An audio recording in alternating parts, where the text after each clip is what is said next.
हाय। आज मैं डिस्कस करने जा रहा हूँ ऐसे 2022 मेंस का जो मैंने खुद लिखा था। और इसमें मेरा टॉपिक था a ship in harbour is safe but that is not what the ship is for.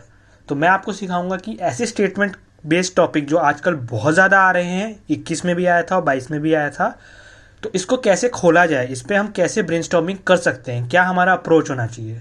तो फर्स्ट थिंग जो हमें करनी चाहिए वो ये है कि हमें सबसे पहले उसको एक जो 2 शीट्स आती हैं 2 शीट्स पे पूरा लिख देना चाहिए। जैसे मैंने यहाँ लिखा है a ship in harbour is safe but that is not what the ship is for. तो ये मैंने लिख दिया, इसको पूरा लिख दिया है इसको मैंने एक लाइन में। फिर हमें ये करना चाहिए कि हमें इस पे कीवर्ड्स जो हैं, जैसे शिप है यहाँ या हार्बर है या सेफ है, उसके आगे हमें इसको अंडरलाइन करना चाहिए कि ये कीवर्ड्स है जिन पे हमें फोकस करना है। शिप जैसे हो गया तो इसको मैंने एस दे दिया सिंबल, ताकि मैं हर जगह जहाँ शिप लिखूंगा अब मैं एस लिखूंगा। उसी तरह मैंने हार्बर के लिए ये दे दिया। तो ऐसे हमें लिख देना। अब सबसे मेन चीज़, हमें थीम्स निकालने हैं कि क्या इससे रिलेटेड थीम्स हैं, क्या इससे रिलेटेड बातें जो हमें याद आ रही हैं। 2 मिनट के अंदर आपको जो भी थीम्स याद आ रहे हैं, जैसे इसमें मुझे जो थीम याद आया कि भाई ये मोटा मोटा ये बता रहा है कि take risk, we have to take risk. Like मुझे जो थीम लगा, जो मैंने इसे रिफ्रेश किया कि getting out of comfort zone is the key. अगर हम इसी ऐसे को समराइज करके इसके मीनिंग को पकड़े, क्रक्स को पकड़े, तो वो ये है कि getting out of comfort zone is the key. दूसरा है कि हमें रिस्क लेने ही पड़ेंगे अगर हमें सक्सेस चाहिए तो, क्योंकि जो शिप है वो हार्बर में सेफ तो होती है बट वो उसके लिए नहीं बनी होती। वो होती है कि वो रिस्क ले, वो जाए समंदर में, फेल करे लेकिन सीखे और फिर वो आगे बढ़ के अपने डेस्टिनेशन तक पहुंचे। इसलिए getting out of comfort zone बहुत ज़रूरी है। तो मैंने इसको यहाँ रिफ्रेश किया है। रिफ्रेश करना बहुत ज़रूरी है, क्योंकि अगर आप रिफ्रेश नहीं करेंगे तो आप मीनिंग खो देंगे, और मीनिंग ही खो देंगे तो आपका पूरा ऐसे मैकेनिकल लगेगा। इसलिए बहुत ज़रूरी है कि आप मीनिंग को ना खोएं, मीनिंग को पकड़े। थीम से रिलेटेड आपको जो भी याद आ रहा है, जैसे मेरे को जब ये ऐसे मिला तो मुझे क्या क्या याद आया इसमें कि एक पैडमैन में मुरुगंथ नाम है, इन्होंने सैनिटरी नैपकिन में अमेजिंग वर्क किया है, इनकी स्टोरी याद आई मुझे। फिर मुझे अरुणिमा सिन्हा है, जिन्होंने डिसेबल्ड होने के बावजूद माउंट एवरेस्ट को क्लाइंब किया, तो उनकी स्टोरी याद आई। कैरली की स्टोरी याद आई, ये मैंने संदीप महेश्वरी के सेशन में देखा था। एक कैरली करके एक man with the only hat था जिसने नेशनल चैंपियनशिप 2 बार जीते थे। तो मुझे ये स्टोरी याद आई। मैंने कहा कि हाँ, ये स्टोरी मैं यहाँ पे यूज़ करूँगा इसमें, क्योंकि ये अच्छे से दिखाता है कि a ship in harbour is safe but that is not what ship is for.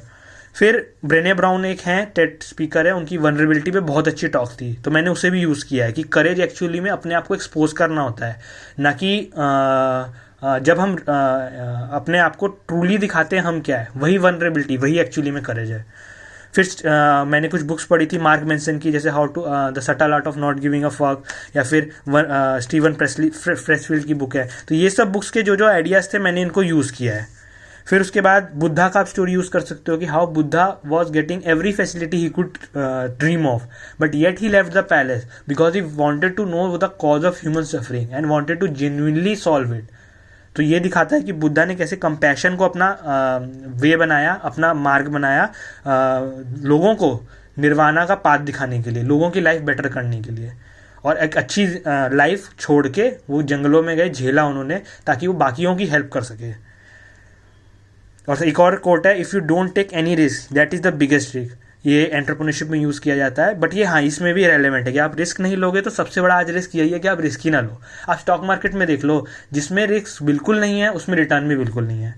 ठीक है, अब हम आते हैं कि आगे हमें करना क्या है। तो हमें क्या करना है, इसमें 5 क्वेश्चन मेन लेके चल रहे हैं कि किसी भी टॉपिक में हम कम से कम 5 क्वेश्चन खोलेंगे। उन हर क्वेश्चन पे हमारे पास 4 पॉइंट होने चाहिए। यानी अगर 5 क्वेश्चन मैं खोल रहा हूँ और उसमें हर में 4 पॉइंट है, तो मुझे टोटल 20 पॉइंट्स चाहिए अपने ऐसे में, जो निकल के आ जाने चाहिए। अगर ये है तो मेरा एक ऐसे अच्छा खासा ऐसे निकल आएगा, मुझे 120 से 130 के बीच नंबर मिल जाएंगे। मेरे खुद 136 आए थे 2019 में। तो अब कंटिन्यू करते हैं। पहला क्वेश्चन जो मेरे दिमाग में आया था, ये बाद में मैंने इसे मार्क किया क्वेश्चन नंबर 2, पर जो पहला क्वेश्चन आया था वो ये था कि how getting ship out is in water में चैलेंजेस क्या आते हैं। मतलब हम जब शिप अपने आप को एक्सपोज करते हैं, हम अपने आप को लेना चाहते हैं उस डायरेक्शन में, तो हमें चैलेंजेस क्या आते हैं। तो चैलेंजेस ये आते हैं कि ये हमारे टेस्ट करता है कैरेक्टर को, ठीक है, और जब हम इसको लेके जाते हैं तो हमको इसमें क्या मिलता है, ह्यूज पे ऑफ होता है। जैसे कोलंबस ने जो डिस्कवरी की थी, रिजिलियंस हमारी चेक होती है, करेज, जैसे भगत सिंह की स्टोरी है, उन्होंने बॉम्ब थ्रोइंग की थी ना असेंबली में, तो वो भी एक तरह से है कि वो चाहते तो रिस्क फ्री भी रह सकते थे, बट उन्होंने कॉज को प्रमोट करने के लिए एक बोल्ड एक्शन लिया। फिर लेकिन जो इससे पहले आएगा, जो मुझे लगा कि हाँ सबसे पहले मुझे ये बताना चाहिए कि how too much safety can be disastrous. Like बहुत ज़्यादा सेफ होना भी डिजास्ट्रस है। क्यों? क्योंकि अब जब बहुत ज़्यादा सेफ होते हो तो आप अपने कंफर्ट जोन में होते हो, और कंफर्ट जोन में कोई पर्सनल ग्रोथ नहीं होती। No pain no gain. आप अपॉर्चुनिटीज़ मिस करते हो। जैसे चाइना और इंडिया 1980s में सेम जीडीपी था, लेकिन आज चाइना हमसे 5 टाइम ज़्यादा है। क्यों? क्योंकि उन्होंने कुछ रिस्क लिया जो हमने नहीं लिया। वो मैन्युफैक्चरिंग हब बने। ब्यूरोक्रेसी में कंप्लीसेंसी हो जाती है अगर हम रिस्क ना लें, हम इनोवेटिव थिंकिंग ना करें, तो लोगों की सर्विस डिलीवरी पुअर होती है। एक्सक्यूजेस बनाते हैं हम कि, लेकिन हमें ये सोचना चाहिए जो हम एक्सक्यूजेस सोच रहे हैं कि ऐसा कोई और इंसान है जो हमारी सिचुएशन में था बट फिर भी उसने सक्सेस अचीव कर ली। तो बहुत ज़्यादा रिस्क फ्री लाइफ भी अच्छी नहीं होती। फिर उसके बाद हम बताएंगे कि अच्छा रिस्क फ्री लेते हैं तो इसके लिए हमें क्या क्या चाहिए और क्या क्या हमें चैलेंजेस फेस करने पड़ते हैं।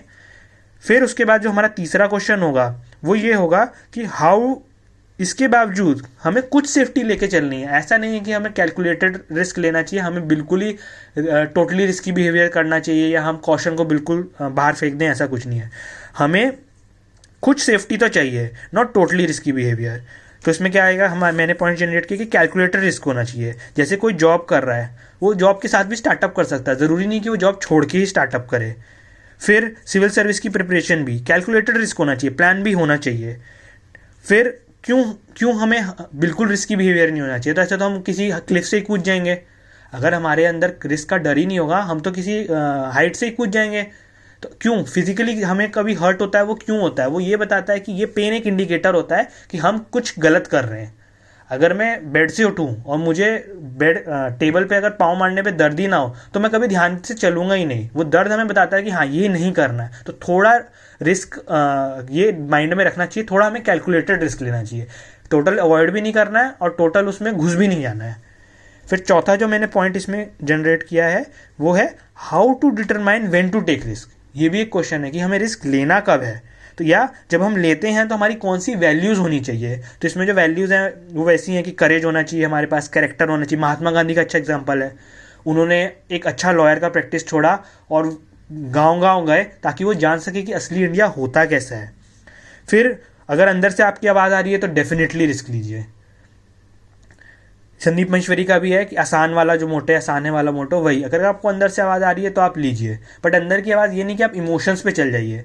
आपको रीजनिंग ही यूज़ करनी है, अपनी बुद्धि पे ही लेके काम करना है। बट अगर आपको अंदर से आ रहा है तो आप डेफिनेटली रिस्क लीजिए, आपको सूनर और लेटर रिवॉर्ड मिलेगा। फिर जो आखिरी क्वेश्चन आता है कि अच्छा ये सब बातें तो ठीक है, हमें पता चलेगा कि हमें थोड़ा रिस्क लेना चाहिए और ये हमें टोटली अवॉइड भी नहीं करना चाहिए और हमें थोड़ा सा कॉशन भी रखना चाहिए। बट हम ये बिहेवियर, ये चीज़ हम सोसाइटी को कैसे हेल्प करेगी? ये पूरा डिस्कशन जो मैंने किया ये सोसाइटी की कोई हेल्प करेगा? तो हाँ, आखिरी में हम करेंगे कि yes how we can inculcate this risk taking behaviour in the people और डे टू डे लाइफ। तो इसमें हम बात करेंगे कि छोटे छोटे स्टेप्स करें। ऐसा नहीं है कि आपको अगर तैरना सीखना है तो आप सीधे गहरे पानी में चले जाएं। पहले तो आप किसी कम धारा वाले पानी में तैरोगे ना, फिर जाओगे गहरे पानी में, वरना डूब ही जाओगे। तो आपको सबसे पहले ये करना है। फिर उसके बाद एंटरप्रेन्योरशिप में जैसे होता है कि आप धीरे धीरे इसके लिए गवर्नमेंट प्रोग्राम चलाती है, कि गवर्नमेंट स्टार्ट करती है ये प्रोग्राम, सपोर्ट देती है ताकि लोगों के अंदर ये रिस्क टेकिंग बिहेवियर भी आए। जैसे आजकल दिल्ली का एक बहुत अच्छा प्रोग्राम चला हुआ है, वहाँ वो लोग 12th के 10th के स्टूडेंट्स को कुछ कैपिटल देते हैं और उनको बोलते हैं कि आप अपने से बिजनेस करो, उस बिजनेस से जो भी होगा फ़ायदा वो आपको मिलेगा, लेकिन इससे लोगों के अंदर बिजनेस करने की एबिलिटी आ रही है, जो वेरी ग्रेट स्कीम है। फिर आप मूवी रेफरेंस दे सकते हो 3 इडियट्स में, जैसे रांचो ने बोला था कि एक्सीलेंस के पीछे जाना चाहिए हमने को, ना कि हम रटते रहें। रटते हुए लोगों को हम वेल ट्रेंड बोलते हैं, वेल एडुकेटेड नहीं। फिर उसके बाद हमें कोट है, कोट को भी यूज़ कर सकते हैं। ब्रायन ट्रेसी का कोट है कि be bold and unseen forces will come to your aid. Be bold and unseen forces will definitely come to your aid. फिर इसके बाद हमें इसे सब्सटेंटिएट करना है कुछ एग्जाम्पल से।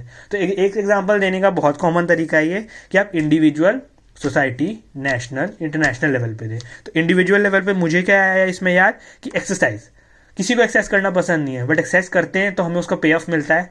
एक्सरसाइज करते हैं तो हमारी बॉडी हेल्दी रहती है, उससे हेल्दी माइंड आता है। तो एक्सरसाइज भी वैसा है कि हमें अपना कंफर्ट जोन छोड़ना पड़ता है, बट उसके हमें बेनिफिट्स भी मिलते हैं। सोसाइटी लेवल पे डाइवर्सिटी, अगर हम बिल्कुल ही इंटॉलरेंट हो जाएंगे तो हम एक ऐसी सोसाइटी नहीं बना सकते जो इंक्लूसिव हो, जो अलग तरीके से सोच सके। जब हम डाइवर्सिटी रखते हैं, चाहे वर्क प्लेस में हो या नेशन में हो, तो इससे हम और स्ट्रेंथन होते हैं, क्योंकि हमें अलग अलग तरीके मिलते हैं एक ही चीज़ को देखने के, अलग अलग व्यू पॉइंट्स मिलते हैं। इससे हमारे ब्रॉड माइंडनेस होता है और इससे हमारे नेशन को भी और हमारे वर्क प्लेस में भी ग्रुप थिंग जैसे फिनोमिना अवॉइड होते हैं, which is actually very great. और मार्जिनलाइज की तो बहुत बेनिफिट होती है जब डाइवर्सिटी होती है, because they are the one that need to be at the position of power the most. तो डाइवर्सिटी वाला पॉइंट हो गया। नेशन लेवल पे कोविड-19 में जैसे हुआ, हॉस्पिटल्स में जितने भी थे, बट जो गुड थे, गुड डूअर्स थे, वो भी आए। मतलब कि नेशन लेवल पे ऐसा नहीं था कि हम हॉस्पिटल पे टोटली रिलाई कर रहे थे, कुछ गुड सैनिटेरियंस भी थे जो आगे बढ़ के हेल्प कर रहे थे। फिर एवोल्यूशन की हम कहानी बता सकते हैं कि पहले हम एप थे, वहाँ से हम मैन बने, मैन स्पेसिफिकली होमो इरेक्टस बने, वहाँ से हम फिर होमो सेपियंस बने। तो हम कैसे बने? हमने रिस्क लिया, हम बाई पैडल हुए, हमें हंट भी किया जा सकता था, बट हमने रिस्क लिया तो हमारा ब्रेन ग्रोथ हुआ। तो ये बहुत अच्छा एग्जाम्पल है कि कैसे रिस्क टेकिंग बिहेवियर ने इवोल्यूशन में हेल्प की है, और वो आज भी हेल्प कर रहा है। जेके रॉलिंग की स्टोरीज अगर आपको पता होगी कि जब वो हैरी पॉटर लिख रही थी, वो बहुत गरीब थी, उसका पूरा आइडिया उसके दिमाग में था सिर्फ, बट जब उसने लिखना चालू किया, tonight she is a house hold name. और पर्सनली मैंने फिर एक पर्सनल एग्जांपल देखा कि जब भी मैं आउटरीचेस करता हूँ, जैसे मैं वीगनिज्म कभी कभी इसके विजन प्रमोट करता हूँ, तो उसमें मैंने रिजेक्शन सीखा कि रिजेक्शन होता क्या है। इवन दो वी फील, जैसे सेल्स भी कोई करता है तो उसे रिजेक्शन होता है, बट उसे पर्सनली नहीं लेना, ये तुम्हें तभी आएगा जब तुम ग्राउंड पे जाके करोगे। तो यही है कि अगर किसी को सेल्स करना है तो अप्रोच ही ना करे क्लाइंट को, तो सेफ तो है बट वो कभी सेल्स नहीं कर पाएगा। जब वो 1000 रिजेक्शन लेगा तब जाके उसे 10 क्लाइंट्स मिलेंगे। फिर आखिरी में आप कंक्लूजन भी लिख सकते हैं। रूजवेल्ट का कोट है कि it's not the critic who counts, it's the man in the arena whose face is marred with dust that actually shows courage, and it's that man who is in the arena that counts. So hope कि आपको ये अच्छा लगा हो। अगर इसमें आपको और चाहिए कि अब मैं रियल टाइम में करके दिखाऊं तो प्लीज़ आप कमेंट करके बताइए। मैं रियल में भी आपको कोई भी टॉपिक, जैसे इस बार के ऐसे के कोई और टॉपिक आपको अगर लग रहा है history is a series of victories won by scientific man and romantic man, या फिर the time to repair the roof is when the sun is shining जो मेरा दूसरा टॉपिक था, या कोई और type topic a smile is the chosen vehicle for our immunity, इस पर भी आपको बनाना है तो मैं आपको लाइव भी बना के दे सकता हूँ, तो आपको पता चलेगा कि ऐसे खोला कैसे जाता है। Thank you.